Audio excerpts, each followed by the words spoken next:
$10 billion. I mean, just speak about the magnitude of that. That is by far the biggest commitment of the foundation, isn't it, Bill? I mean, this is by far the largest. That's right. We've been spending a lot on vaccines. With this commitment, over 8 million additional lives will be saved. So it's one of the most effective ways that health in the poorest countries can be dramatically improved.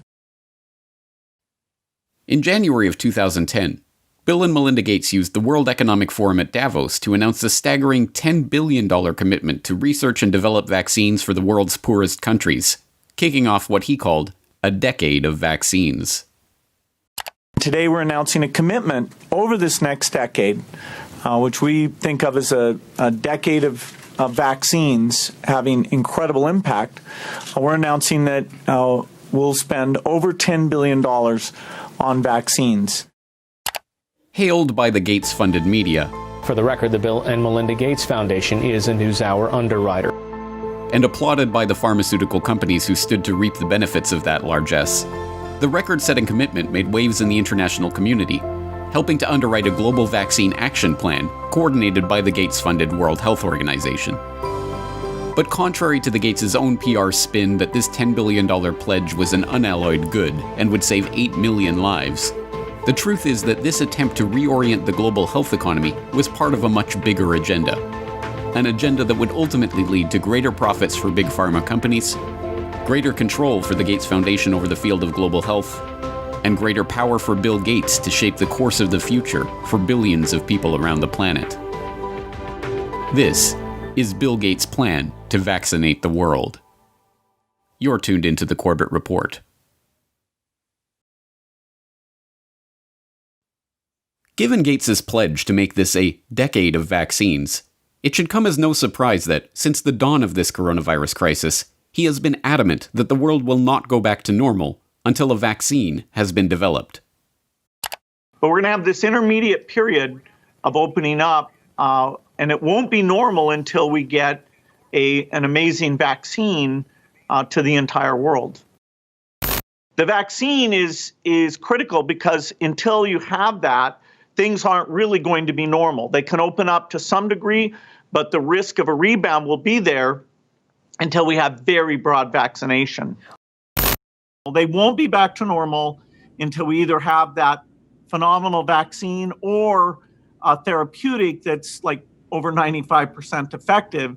And so we have to assume that's going to be almost 18 months from now. And then the final solution, which is a year to 2 years off, is the vaccine. So we've got to go full speed ahead on all three fronts. Just to head off the conspiracy theorists, maybe we shouldn't call the vaccine the final solution. Maybe just the best solution. Okay.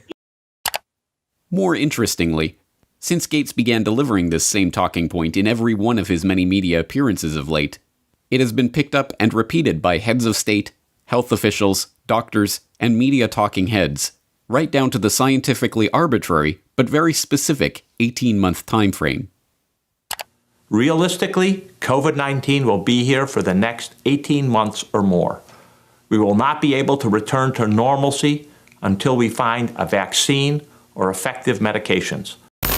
The hard fact is, until we find a vaccine, going back to normal means putting lives at risk. This will be the new normal until a vaccine is developed. The only thing that will really allow life as we once knew it to resume is a vaccine. Obviously, we continue to work on the vaccines, but the vaccines have to be down the road by probably 14, 15, 16 months. We're doing great on the vaccines. The fact that so many heads of state, health ministers, and media commentators are dutifully echoing Gates' pronouncements about the need for a vaccine will not be surprising to those who saw last week's exploration of how Bill Gates monopolized global health. As we have seen, the Gates Foundation's tentacles have penetrated into every corner of the field of public health. Billions of dollars in funding and entire public policy agendas are under the control of this man, an unelected, unaccountable software developer with no medical research experience or training. And nowhere is Gates' control of public health more apparent than in the realm of vaccines. Gates launched the decade of vaccines with a $10 billion pledge. Gates helped develop the Global Vaccine Action Plan administered by the Gates-funded World Health Organization. Gates helped found Gavi, the Vaccine Alliance, aiming to develop healthy markets for vaccine manufacturers. Gates helped launch Gavi with a $1 billion donation in 2011, going on to contribute $4.1 billion over the course of the decade of vaccines. And so I'm pleased to announce to you that we're pledging an additional $1 billion to...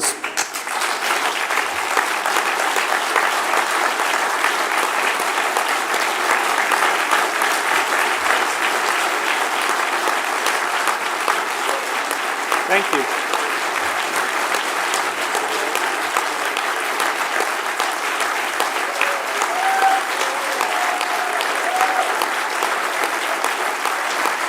All right, thank you.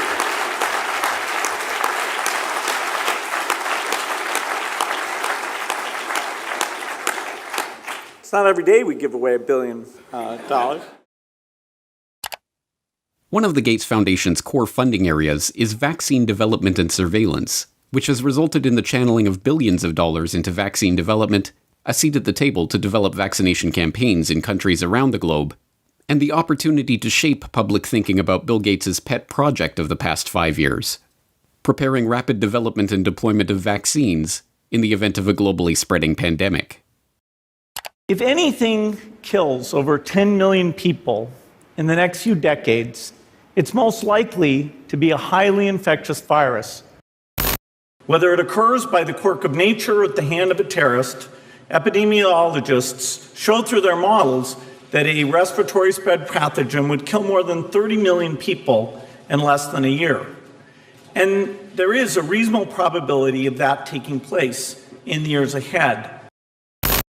Many high-profile personalities have been gathering at this year's World Economic Forum in Davos, which aims to discuss and deal with the globe's most pressing issues. Amongst them is the Microsoft founder Bill Gates. His foundation is investing millions in the Coalition for Epidemic Preparedness Innovations to help combat infectious diseases. Here's some of what he had to say about his push to develop new vaccines. Unfortunately, it takes many years to do a completely new vaccine.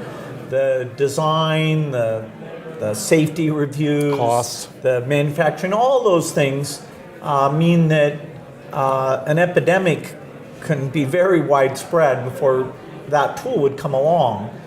And so after Ebola, the global health community talked a lot about this, including a new type of vaccine platform called DNA-RNA that should speed things along. And so this Coalition for Epidemic Preparedness Initiative, CEPI, is 3 countries, Japan, Norway, Germany, and 2 foundations.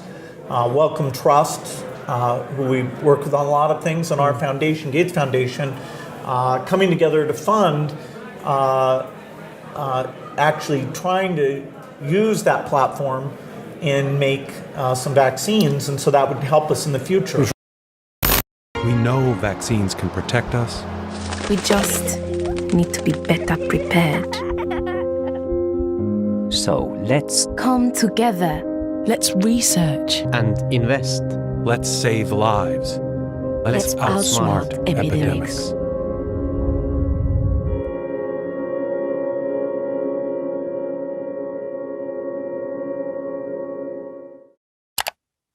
Given Gates' mammoth investment in vaccines over the past decade, his insistence that things won't go back to truly normal until we have a vaccine that we've gotten out to basically the entire world is hardly surprising.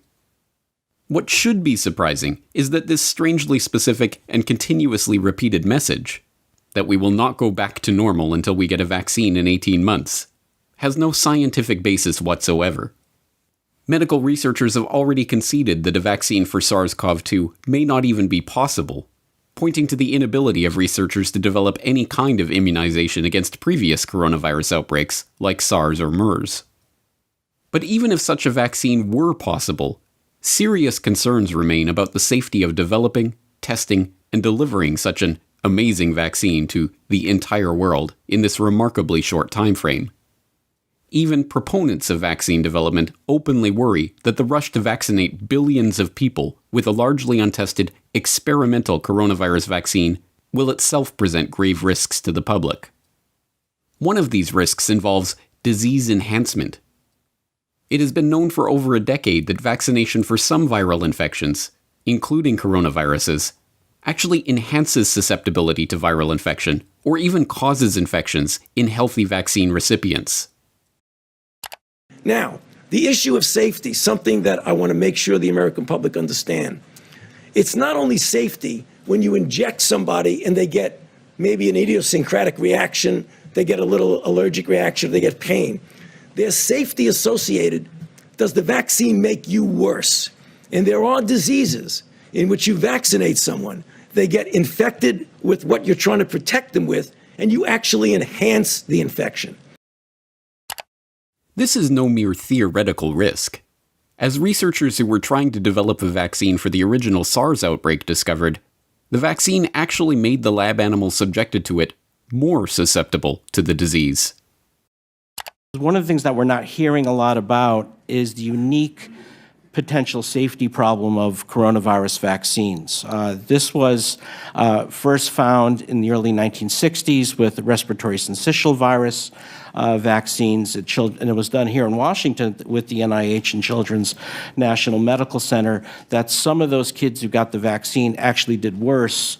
And I believe there were 2 deaths in the consequence of that study, because what happens with certain types of respiratory virus vaccines, you get immunized, and then when you get actually exposed to the virus, you get this kind of paradoxical immune enhancement phenomenon. And we don't entirely understand the basis of it, but we recognize that it's a real problem for certain respiratory virus vaccines. That killed the RSV program for decades. Now the Gates Foundation is taking it up again. But when we started developing coronavirus vaccines, and our colleagues, we noticed in laboratory animals that they started to show some of the same immune pathology that resembled what had happened 50 years earlier. This specific issue regarding coronavirus vaccines is exacerbated by the arbitrary and unscientific 18-month time frame that Gates is insisting on for the vaccine's development.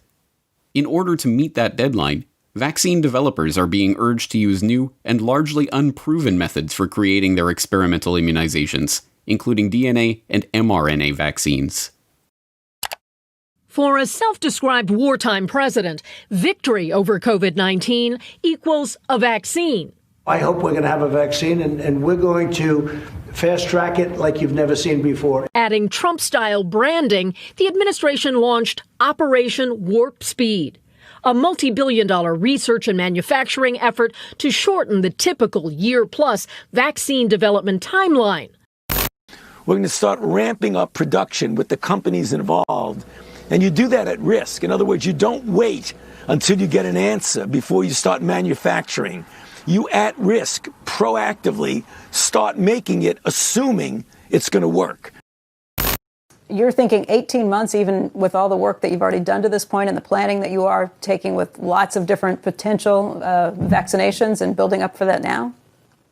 Yeah, so there's an approach called RNA vaccine that people like Moderna, CureVac, and others are using, that in 2015 we'd identified that as very promising for pandemics and for other applications as well. And so if everything goes perfectly with the RNA approach, we could actually beat the 18 months. We don't want to create unrealistic expectations. So the concept of an RNA vaccine is, let's inject the RNA molecule that encodes for the spike protein.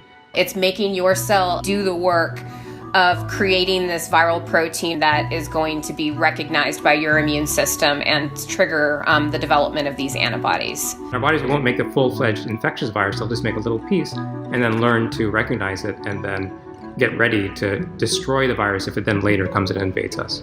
It's a relatively new, unproven technology, and there's still no example of an RNA vaccine that's been deployed worldwide in the way that we need for the coronavirus. There's the possibility for unforeseen adverse effects. So this is all new territory. Whether it would elicit protective immune response against this virus is just unknown right now. Rushing at warp speed to develop a new vaccine using experimental technology and then mass-producing and delivering billions of doses to be injected into basically the entire world before adequate testing is even done amounts to one of the most dangerous experiments in the history of the world, one that could alter the lives of untold numbers of people. That an experimental vaccine, developed in a brand new way and rushed through with a special shortened testing regime, should be given to adults, children, pregnant women, newborn babies, and the elderly alike, would be, in any other situation, unthinkable. To suggest that such a vaccine should be given to the entire planet would have been called lunacy mere months ago. But now the public is being asked to accept this premise without question. Even Gates himself acknowledges the inherent risks of such a project. But his concern is not for the lives that will be irrevocably altered in the event that the vaccines cause damage to the population. Instead, he is more concerned that the pharmaceutical companies and the researchers are given legal immunity for any such damage.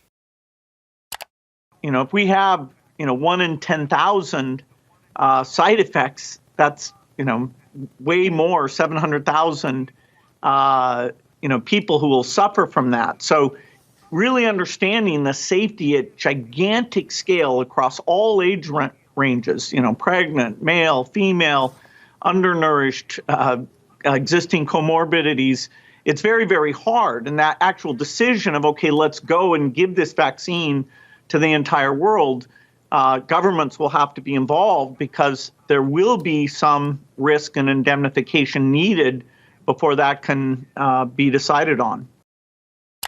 As we have already seen, in the arena of global health, what Bill Gates wants is what the world gets. So it should be no surprise that immunity for the big pharma vaccine manufacturers and the vaccination program planners is already being worked on. In the US, the Department of Health and Human Services issued a declaration that retroactively provides liability immunity for activities related to medical countermeasures against COVID-19, including manufacturers, distributors, and program planners of any vaccine used to treat, diagnose, cure, prevent, or mitigate COVID-19.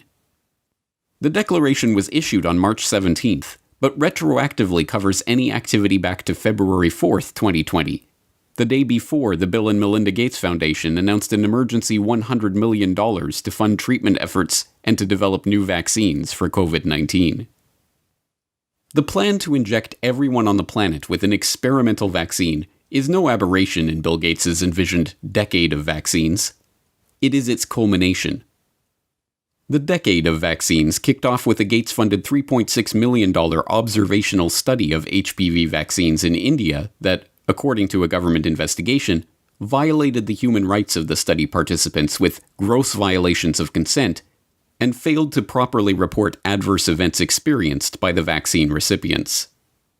After the deaths of 7 girls involved in the trial were reported, a parliamentary investigation concluded that the Gates-funded Program for Appropriate Technology in Health, or PATH, which ran the study, had been engaged in a scheme to help ensure healthy markets for GlaxoSmithKline and Merck, the manufacturers of the Gardasil and Cervarix vaccines that had been so generously donated for use in the trial. Had PATH been successful in getting the HPV vaccine included in the universal immunization program of the concerned countries, this would have generated windfall profit for the manufacturers by way of automatic sale, year after year, without any promotional or marketing expenses. It is well known that once introduced into the immunization program, it becomes politically impossible to stop any vaccination. Chandra M. Gulhati, editor of the influential Monthly Index of Medical Specialties, remarked that it is shocking to see how an American organization used surreptitious methods to establish itself in India.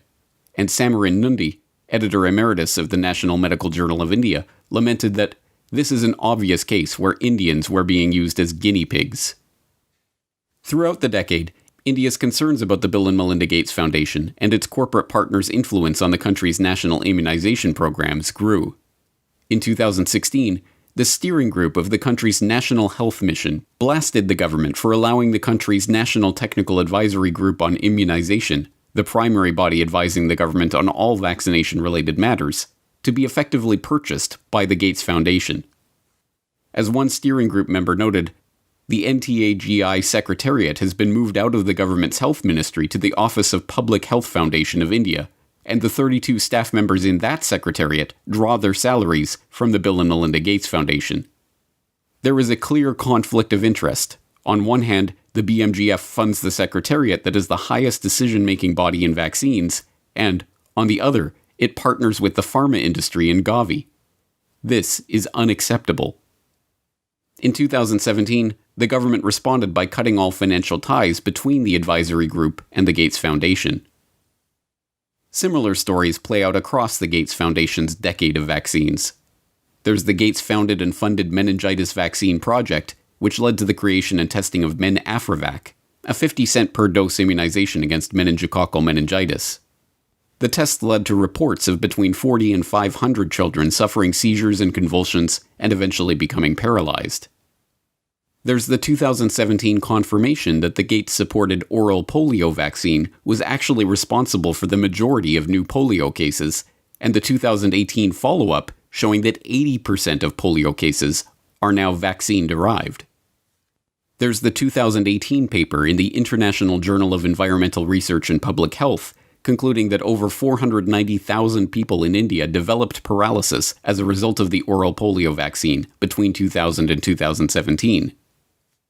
There's even the WHO's own malaria chief, Dr. Arata Kochi, who complained in an internal memo that Gates's influence meant that the world's leading malaria scientists are now locked up in a cartel with their own research funding being linked to those of others within the group, and that the foundation was stifling debate on the best ways to treat and combat malaria, prioritizing only those methods that relied on new technology or developing new drugs.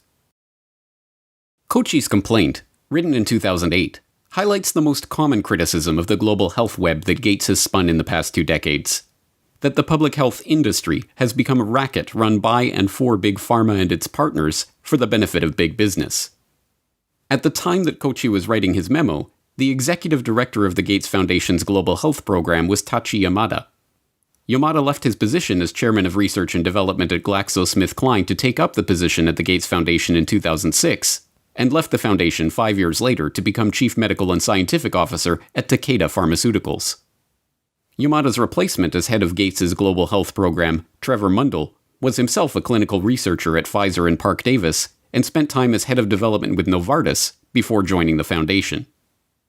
This use of foundation funds to set public policy to drive up corporate profits is not a secret conspiracy. It is a perfectly open one. When the Center for Global Development formed a working group to develop a practical approach to the vaccine challenge, they concluded that the best way to incentivize pharmaceutical companies to produce more vaccines for the Third World was for governments to promise to buy vaccines before they were even developed. They titled their report, Making Markets for Vaccines.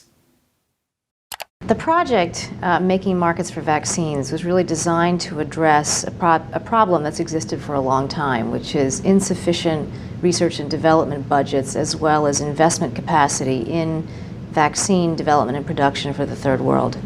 How do you create better incentives to get the pharma community, the vaccine community, to produce products that are specifically dedicated for the developing world? Michael Kremer, a professor at Harvard, had been thinking about this problem for many years. He realized that if the rich countries of the world were to make a promise that they would buy a malaria vaccine if somebody produced it, that would give an incentive to the pharmaceutical industry to go and do the research and development needed to make one.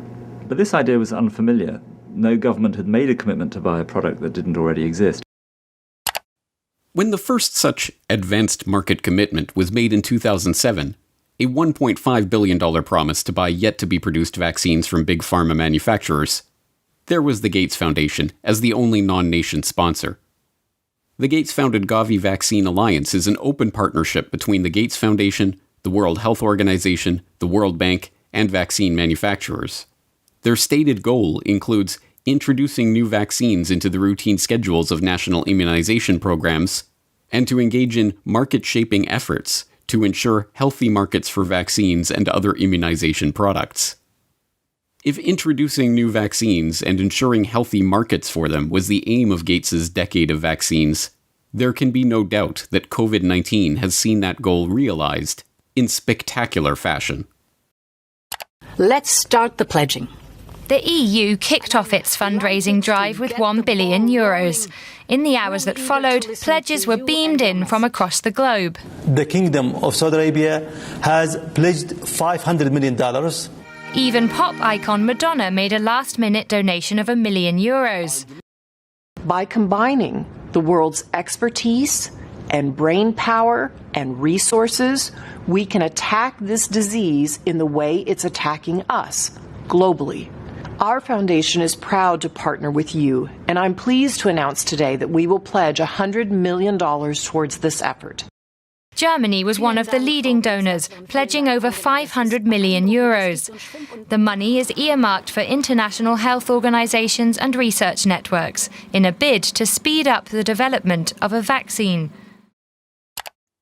And there, at the center of this web, is the Gates Foundation, connected to every major organization, research institution, international alliance, and vaccine manufacturer involved in the current crisis. Certainly, the Gates, like the Rockefellers, have profited from their years as the most generous people on the planet.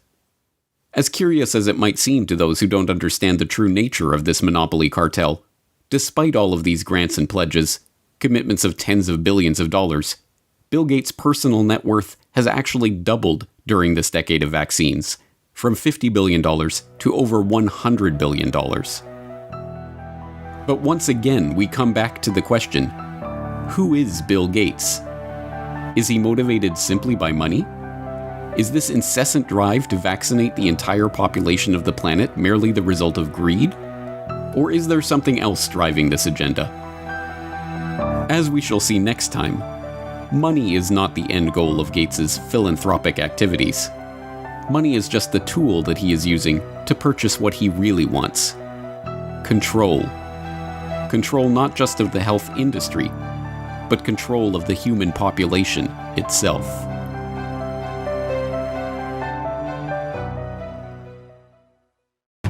Next week on The Corbett Report. So Melinda and I wondered whether providing new medicines and keeping children alive, would that create more of a population problem? Researchers are now developing a vaccine that is delivered using a dissolvable patch called a microneedle array. In Gates's vision, these digital identities will be tied to all of our actions and transactions. Once you have that digital infrastructure, the whole way you think about government benefits can be done differently. And so it's too bad if somebody thinks that creates a privacy problem. Bill Gates and the Population Control Grid.